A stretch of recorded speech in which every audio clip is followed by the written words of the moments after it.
The first one is asking, this is from Ian Newman, what is the law which dictates the 20% profit margin for developers? I can understand Ian's puzzlement about this. I remember searching high and low for it and having great difficulty. I did eventually find it, but it wasn't easy.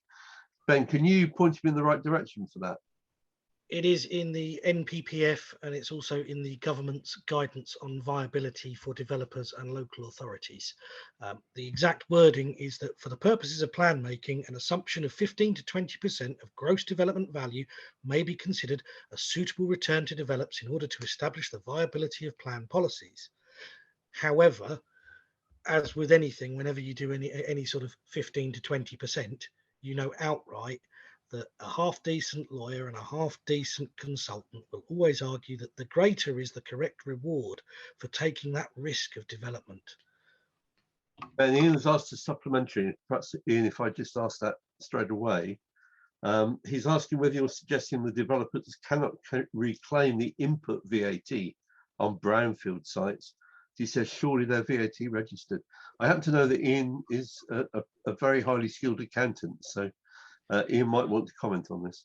It will vary. A lot of the builders that will take on brownfield, particularly small scale brownfield, tend to be small, medium enterprises who don't necessarily employ a tax team. They don't necessarily employ a gaggle of accountants. Those are the chaps that did come to Swale Borough Council and nearly a year ago, saying we can't afford to put in the money up front for things like putting sites forward for the local plan call for sites. They're the ones that were asking, can we have some windfall allocation? Because the big boys will come along and they'll nick anything that's over 20 dwellings. I want to build 3 houses or 5 houses at a time because I've got a very small team. And those are the guys that tend to take on the brownfield sites. Now, with good tax advice, no doubt they can claim back some of that VAT, but there are, as I say, other cost factors around brownfield development that can significantly increase the costs. Business rates being paid on on items, and I'm trying to do this without breaching commercially sensitive stuff that I'm dealing with a different hat on. You could have things like decontamination of the land.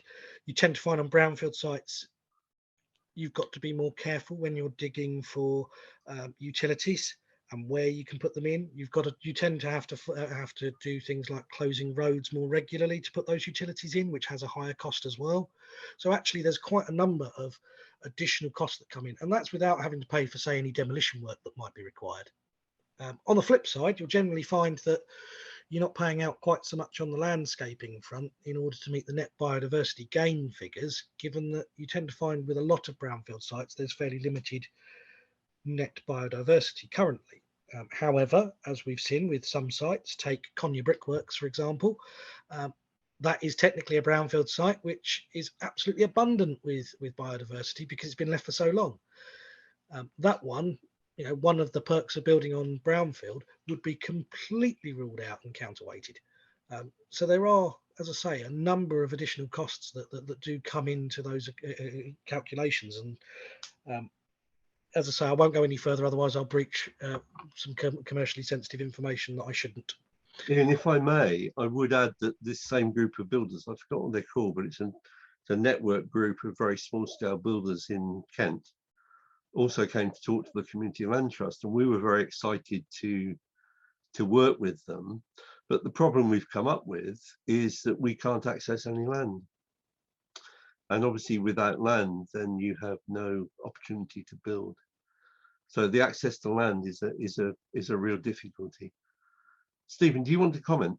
Yeah, just one comment. The SMEs tend to work off a lower margin and operate closer to that 15% that in the range that Ben gave. But they, even when I'm working on that lower margin, those brownfield sites offer a far higher degree of risk.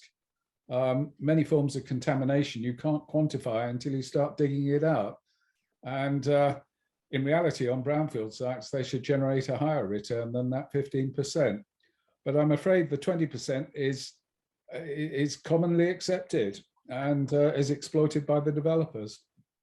Ben's just said that the 20% is protected. So why is it not protected for those developing brownfield sites? And the other point is that VAT registration is 85,000K turnover. It's nothing to do with having a team of accountants. It's based on how much you're turning over. Yes, I think there may be some confusion. Certainly, if you're dealing with refurbishment on that brownfield site, you will attract VAT, and it would be recoverable if the turnover was over 85,000 a year. The other part of the question was that Ben just said the 20% profit was carved in stone, legally binding. And now he's saying, no, it isn't, because people developing brownfield sites don't make the profit. Yeah, it's bound in stone. The balance that has to be taken is whether the site is going to be brought forward. If the margin is too low, they won't develop it. But they can justify an appraisal off a 20% margin. The other key factor that feeds into the appraisal is the existing value of the site and the base value of the site. You know, if you're springing off a high base value, it's not very hard to prove that the enhanced development value is relatively small when operating off that 20% margin. This is Carol. In the slide that said Faversham has good rail and road links to London and Ashford. Why Ashford? Last time I drove to Ashford, the road was still very winding and narrow in places. I can't remember a good rail service either. I think that's a query about what precisely was said. We do know that there are families in Faversham whose children are having to go and live in Ashford because it's one of the places that they can afford to live. I think possibly it's just that the message got scrambled, Stephen. I don't know if you want to comment on that. I don't think I said it. No. No, we had that map up which showed the pressure on Ashford and Faversham because of the road links and the rail links, but it wasn't between Ashford and Faversham. It was the pressure from London towards Ashford and Faversham, not between them. I think that's what's happened there, Carol. Does anybody else have a question? Well, perhaps I could add maybe one thing. The important thing which I hadn't understood about planning, there's still a lot I don't understand. We need to remember that to some extent, Swale is in the position of having to encourage developers to build the number of housing units that Swale needs. Swale can build very few. There'll be very few built by the new Rainbow Housing Company. It needs to persuade the developers to do it, and the fact that it's the relationship is that way round puts the developers, unfortunately, in a very powerful position. Carol, your hand has gone up. Hello. Hi. So I just want to know, because I have mentioned this before in other meetings, what is happening with Kiln Court and Osborne Court? Because to me, they are brownfield sites that are not being used at the moment. And I cannot understand why a community land trust or another outfit wouldn't think that they were ideal for either housing, or you said something about the boxing club. And could you take this one? I think you're probably the best place to answer that question, because I'd like to know the answer to that as well. Right, so letters have gone from myself as the cabinet member at Swale, myself, councillors Irwin, Thomas, Hook and Kavanagh as local councillors for the area, to KCC, who owns the site, asking that they put additional weight in when considering bids for its sale to those bidders who are asking for affordable housing, who are saying that they'll build more affordable on the site rather than the executive homes that we'll have seen being built elsewhere. Now, I don't know how many bids KCC had received. I know that the cabinet member at KCC was due to make a decision a few months ago. In actual fact, I think they were due to make that decision in September. That decision has yet to be made. And I think part of it is that the letters that have gone from Swale, from the local ward councillors, from the county councillor, from Benstead Charities, who used to own the site before KCC took over the trusteeships and sold it to themselves, a vast discount, have had an impact in making the cabinet member at county rethink what they're going to do. My hope is that they will sell it to an affordable housing provider who will develop it for a 100% affordable scheme.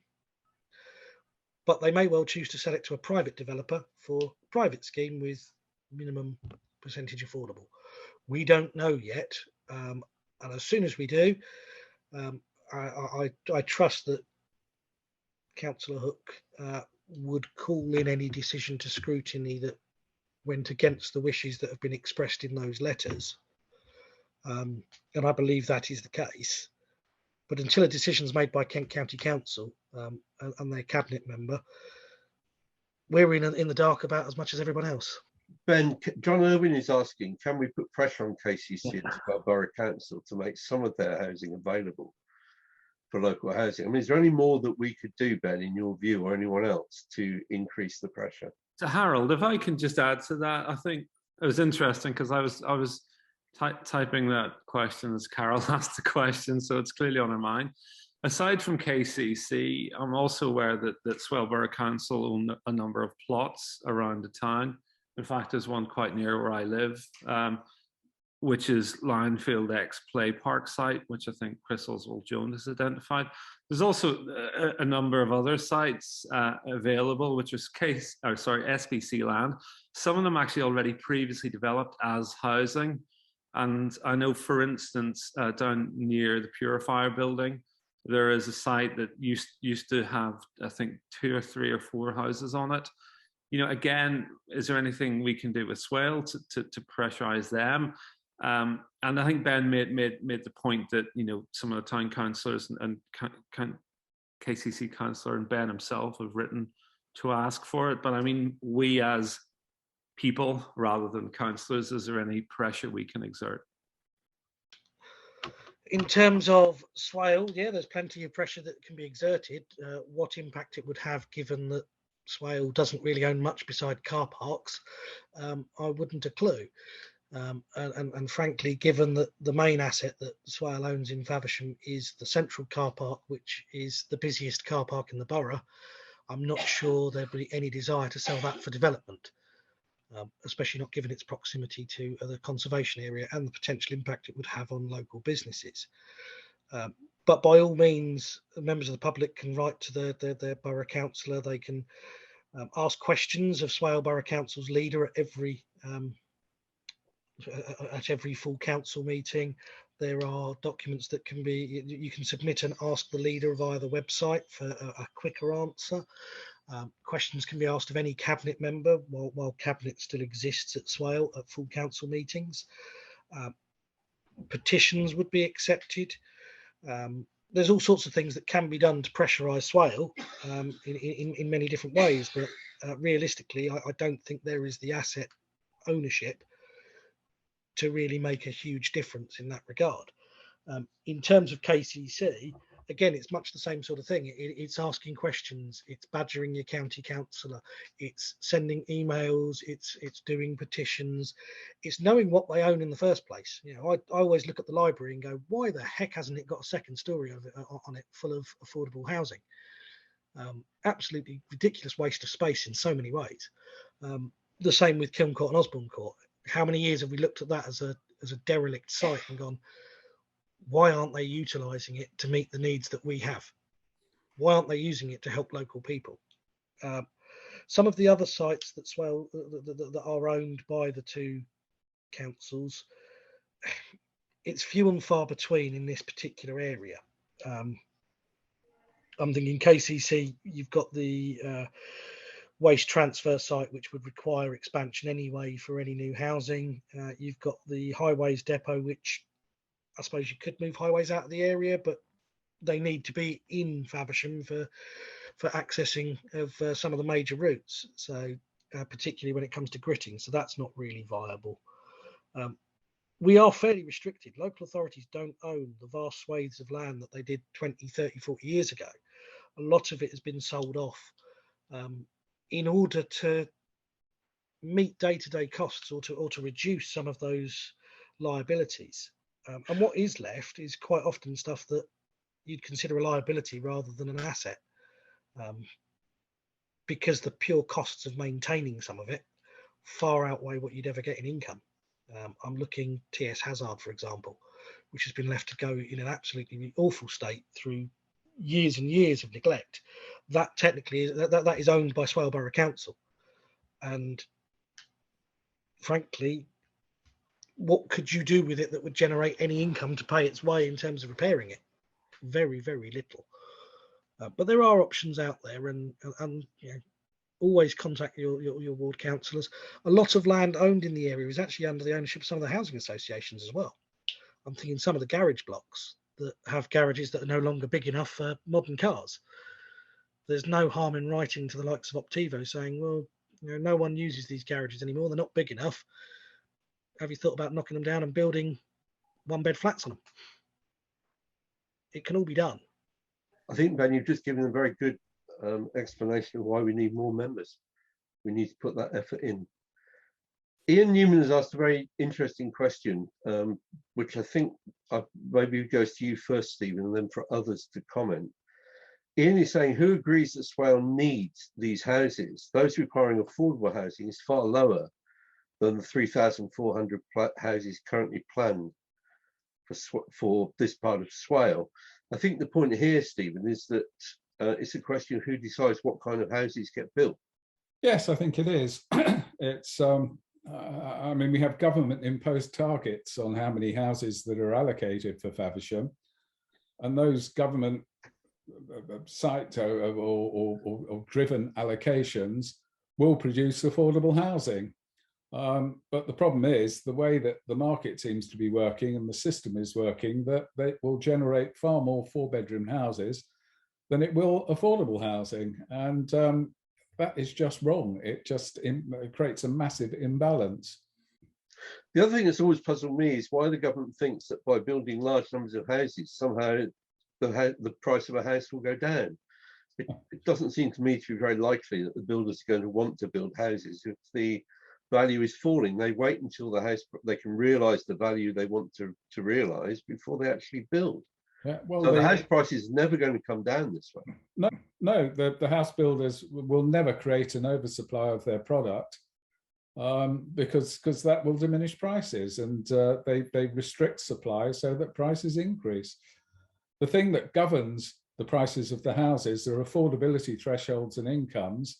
And if those incomes come from more wealthy catchments, London, that will drive up prices to unsustainable levels, but are driven by the affordability criteria driven out of private purchases from richer areas. And therein lies our problem. Can I just say a couple of words on this, please?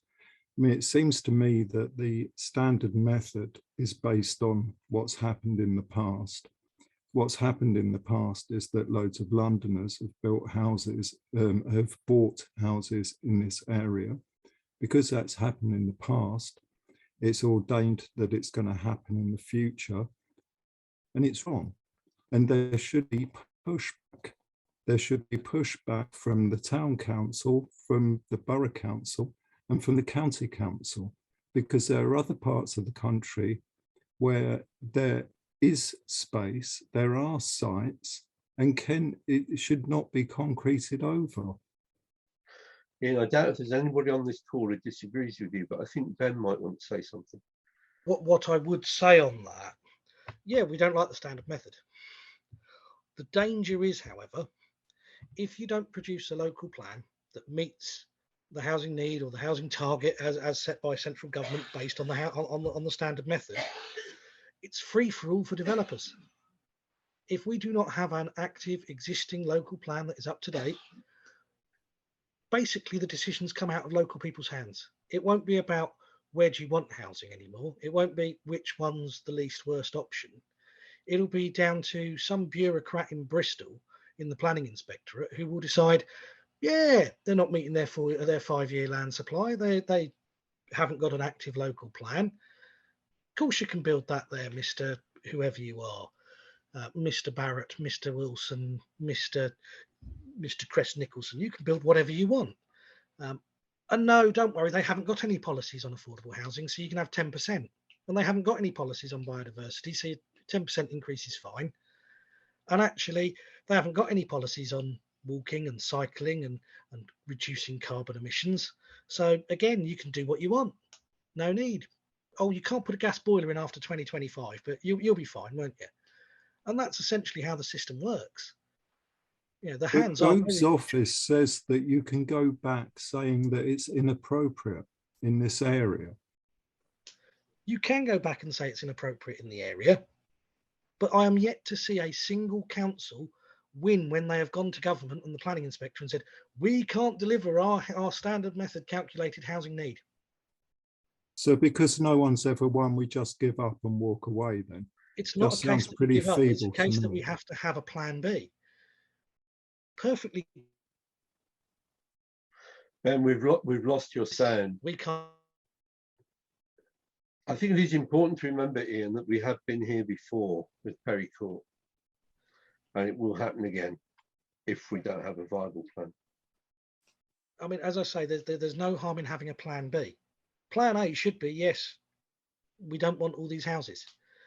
But if the inspector comes back and says, no, you can definitely deliver these, I would far rather that we were in a position where we can say, well, if we have to have them, they'll be there, and we'll have these policies, than have no plan B and be forced into doing what the previous administration did of just adding on 4 or 5 sites that just won on appeal anyway, and ending up just getting what the developer wanted.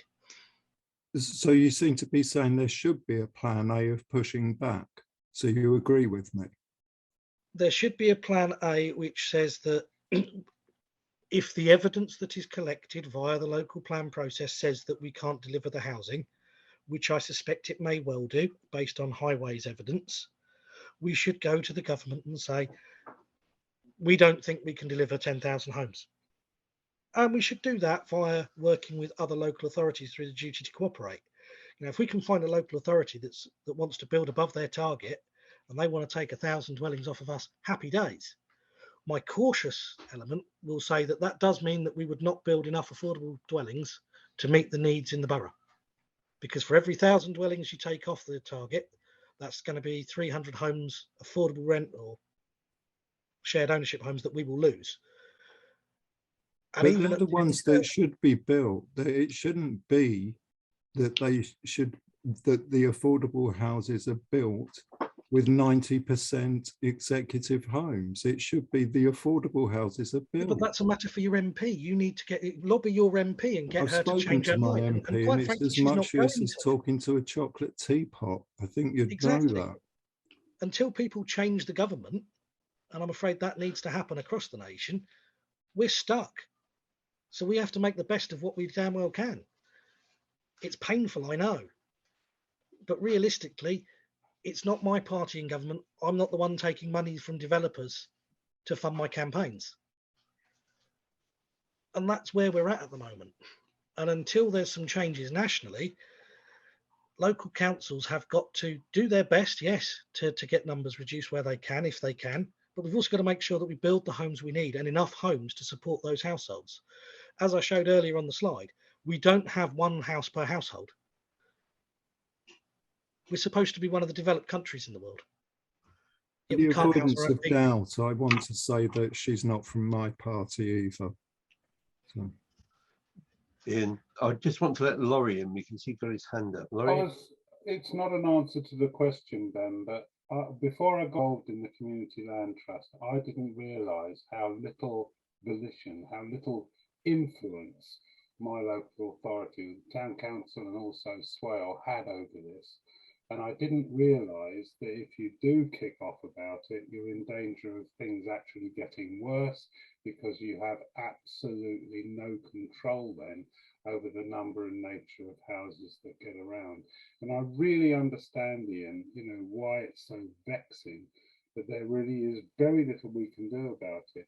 What I was going to say is I think from a Community Land Trust point of view, what we do is need to find a way of making clear to people in Faversham where, if you like, the blame for this actually lies, because otherwise there's a danger that we'll push at the Town Council, people will push at Swale, and actually the problem is in Westminster. I just don't think, like me, people realise how little influence we have at a local level. So I think that's something as an FCLT we should try and get into. I have one, I think probably the last question from Carol, asking how many of the housing surveys were sent out and where they went to. Through ARC4, Carol, we mailed through the GPO, through the post office, the Royal Mail, every household within the parish boundary of Faversham. It was a survey of housing need within the parish. The full details of that survey are available on our website. You can download the whole thing and see exactly how the survey was done, and the parameters that we used, and all the survey evidence is there. I realise that most of us, including me, remain profoundly depressed. I'm sure Ben does too, about where we are on locally affordable housing. It's a really bad scenario. All I can say is that if you are willing to join us, we have a better chance of making a difference. We've got Abby Williams, who's watching with her daughter. Who is responsible for ensuring the housing requirements are followed? That is one hell of a big question. Right at the end. Who wants to have just a quick answer? On the grounds that we've got a young person listening to this. It goes to government in the end, doesn't it, Ben? It's really tricky. Technically, Swale Borough Council are responsible for making sure that the homes match the mix that's identified. But they also have to ensure, or we also have to ensure, that we're meeting the numbers, and the numbers are unfortunately king, not the type. What I will say, I am aware of your case as well. I know we've been in touch previously. It is being worked on. There are policies in the local plan which should help address particularly the area that you're looking at, and your particular area of need. It's also perhaps worth saying, Abby, that there is one developer with a planning application in, although it's not yet determined, on the railway sidings to the east of Faversham Station, which has a very much more, from our point of view, worthwhile mix. And we're certainly working to support that developer through the Community Land Trust. I think that's fair to say, Stephen, isn't it? Most definitely so, yes. It's not only is it 1 and 2 bedroom apartments, they also have ground floor units that could be very suitable for all sorts of needs. And it's the kind of mix that should be encouraged in the borough in the right place, because it's in a very sustainable location. Very central for the town. Yeah. Look, I'm going to call it to a close now. I hope Abby, we're very pleased that your mum got her question in. I hope that she's happy with the answers. I'm sure any of us would be happy to speak to you at any time. I wish we had better answers. Yeah, we'll do our best. Thanks very much, everybody. I think it's been really useful tonight. We will put this up so that other people can view it at their leisure. We had about 30 people say they were going to join us. Not that many have, but hopefully they'll look at the video. Thanks very much. Thank you very much, Harold. And thank you all very much for attending and listening to us. This, of course, has been recorded, and we will be sharing it on our social media and on our website in due course. So please tell friends, colleagues where it is, and hopefully encourage them, and yourselves, if you're not already members, please join us. It is really important that we try and provide homes for people that are already living in our town.